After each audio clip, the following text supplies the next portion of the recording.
There's some great, I'm going to share with you two great growth models that organizations can use, because promotion is not the only way to grow. In fact, I mean, in the startup world that I work in, Yeah. there's few and far between promotions because it's a very flat organization. So here are two great models that I've seen organizations use very effectively.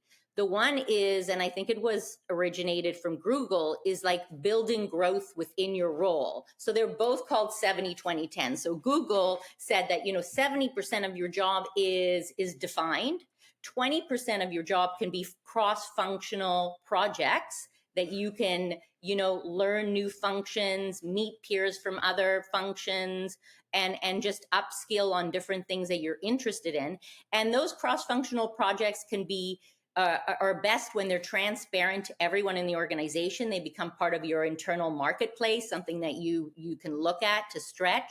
And then 10% of your job is what they call blue sky. So, I have a client that does this very effectively. They say, there's a number of challenges that we have, and we're looking for people who can come up with ways to drive down costs or drive up revenue, and challenge employees to come up with ideas.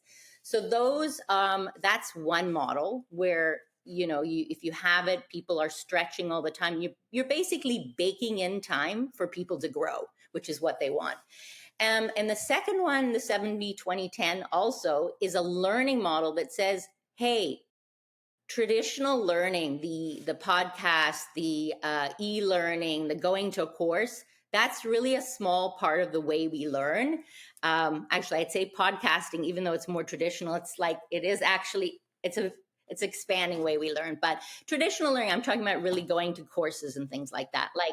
That is not a sustainable way of learning. Most of our learning comes from two things.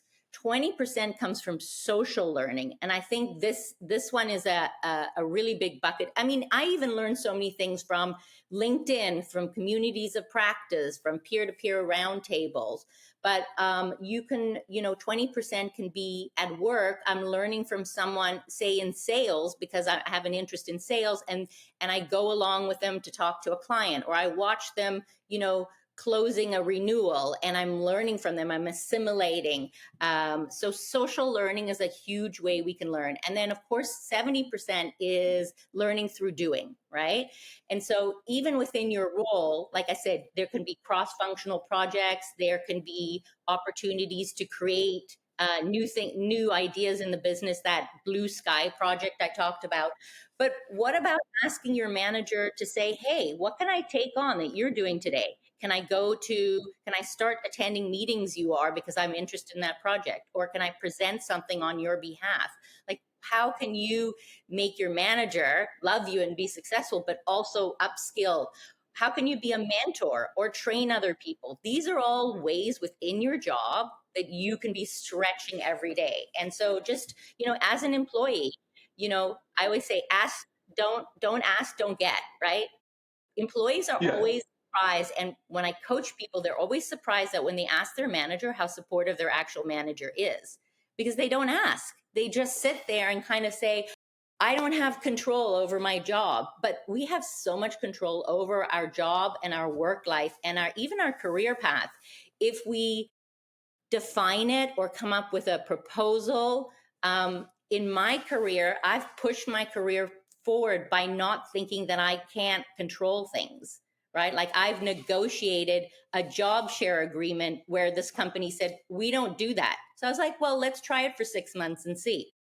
Okay, I made a business proposal why it would work for them, right? So there's a lot more you can do that you think you can do in your job.